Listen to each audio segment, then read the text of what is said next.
This fact really strikes a chord with me. The whole situation is incredibly maddening. Experiencing your life being turned upside down and being deceived by someone you believed in and loved for nearly a decade, especially in the way it happened with Scandoval, is one thing. But to be betrayed so severely by one of your closest friends is another level of hurt. Such betrayal leaves deep wounds, and it wouldn't be surprising if Ariana struggles to trust anyone again. It's truly disheartening to see her go through this.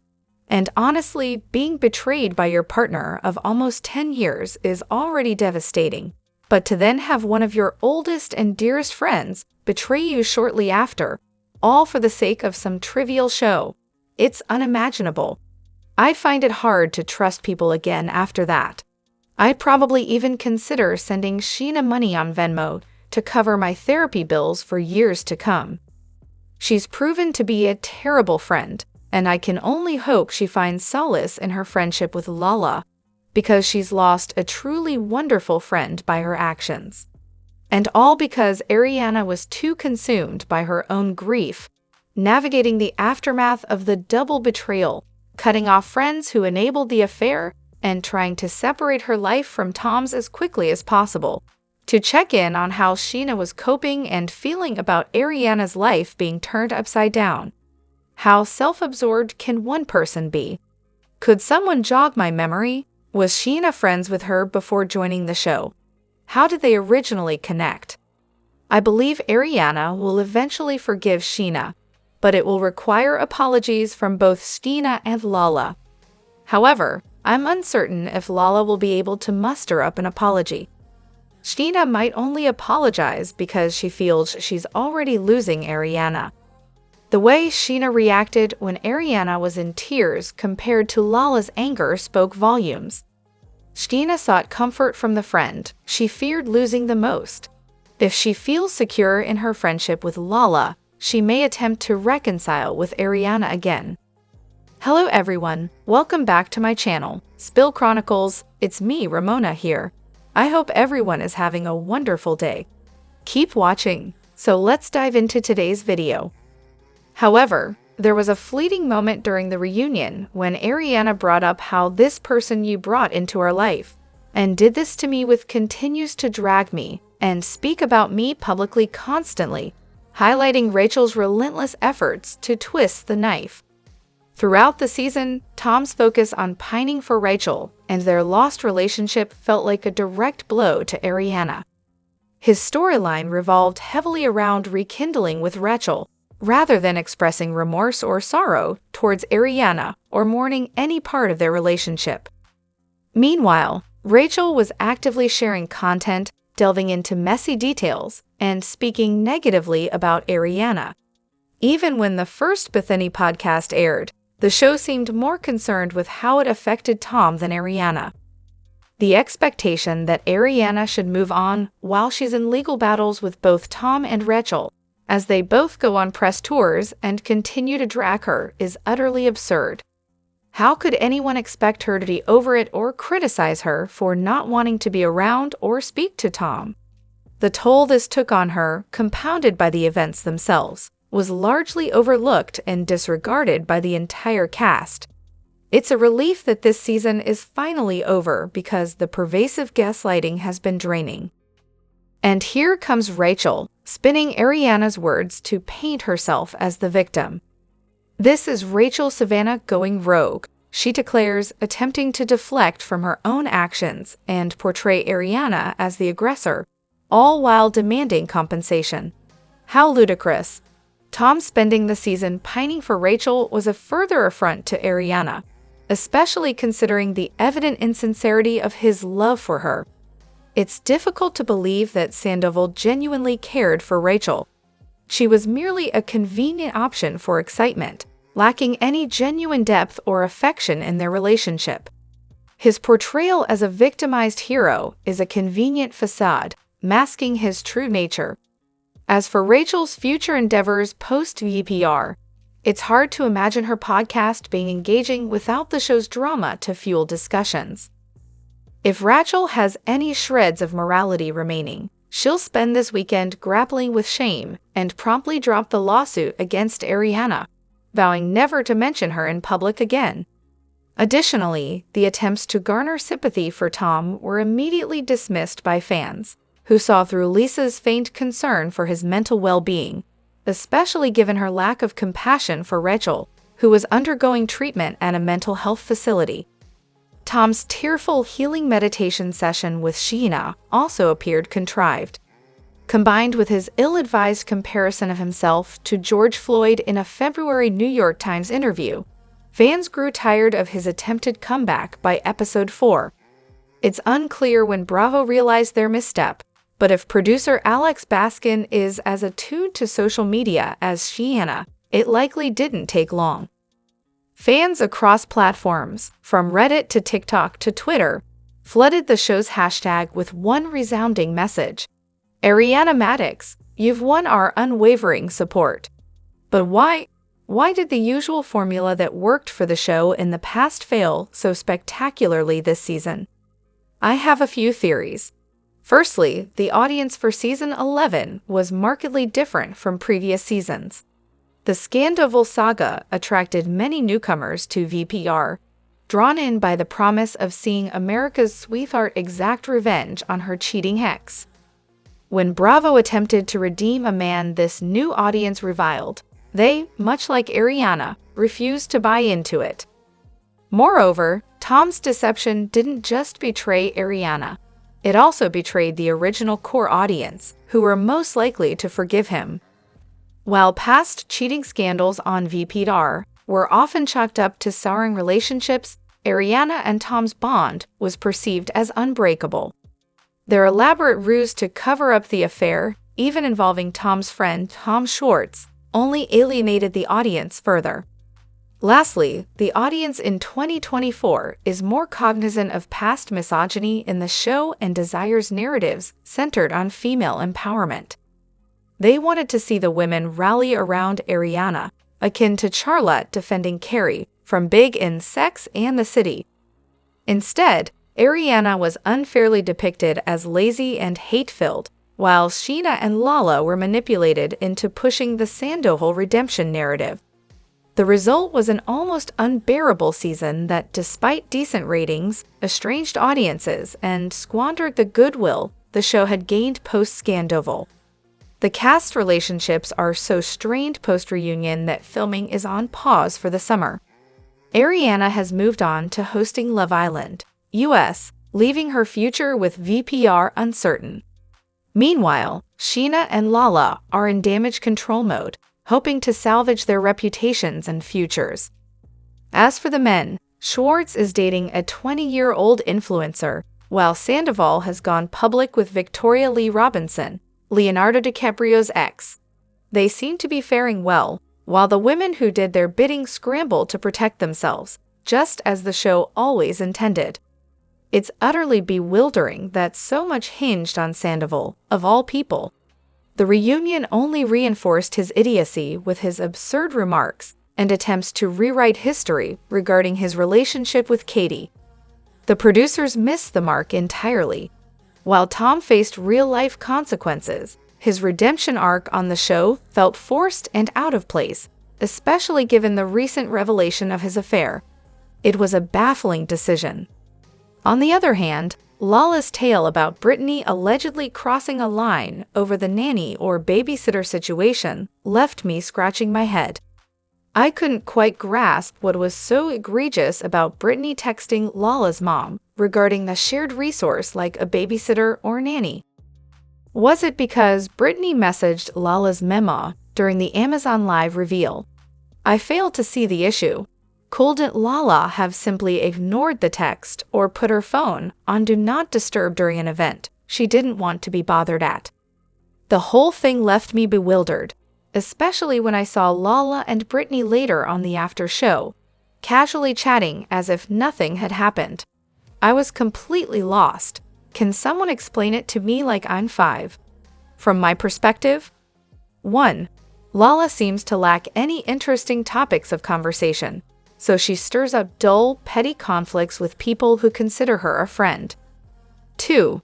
She wouldn't add anything of value to the valley because she'd be the most uninteresting person there. 3. It sounds like Lala might have inherited her anger issues from her allegedly violent mother. And let's address the misuse of out-of-pocket.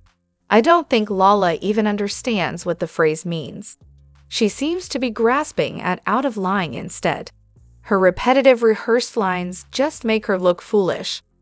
I fail to comprehend Lala's anger or her inability to empathize with Brittany's perspective, though I'm not necessarily a fan of Brittany.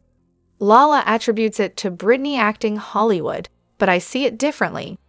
Brittany found reliable childcare for her son, who has specific needs, and she trusted this individual with both his care and privacy. While Brittany shouldn't necessarily be showcasing her son on TV, that doesn't justify assuming people will leak information she hasn't shared herself.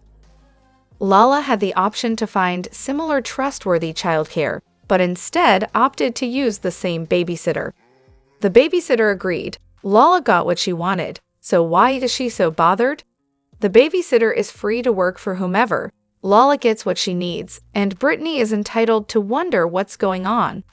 Lala accusing Brittany of being out of pocket, while she herself frequently behaves that way, is absurd. According to this fabricated story, Lala was the one acting strangely. Isn't it normal, when using the same service provider as your friend, whether it's a babysitter, nanny, or even a hairstylist, to have a conversation about it first? Not necessarily asking for permission, but just as part of regular conversation. Oh, I was thinking of going to X. Moreover, while killing time at work, I decided to peruse the Yelp reviews for SAH, and to my surprise, I stumbled upon several scathing one-star reviews from individuals who seemed to have never even sampled the sandwiches. What's amusing is that one reviewer, upon investigation, had given SAH a 1-star rating, but gave Jax's establishment a glowing 5 stars, quite the contrast. Another reviewer, while explicitly stating they're not Lala, proceeded to critique Ariana and Katie's personalities rather than the quality of their sandwiches. It's hard not to suspect that these trolls are either being paid by Jax or Lala, or perhaps Jax and Lala themselves are behind the mischief.